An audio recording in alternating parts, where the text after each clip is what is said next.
Today we have the 2015 Mercedes-Benz E-Class. This vehicle has done just under 40,000 miles.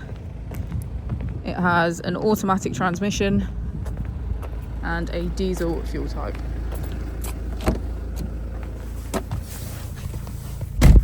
To the left of our steering wheel, we have cruise control as a feature, and on the right we have voice control and automatic headlights.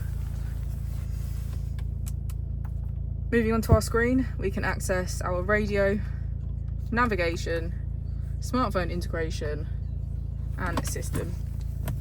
If we put the vehicle into reverse, we can see that it comes with a 360 degrees camera with parking sensors. Just below our screen is our dual zone climate control with heated seats on either side. As we go into the back of the vehicle, we can see that it has a full leather black interior and get a good view of our panoramic roof.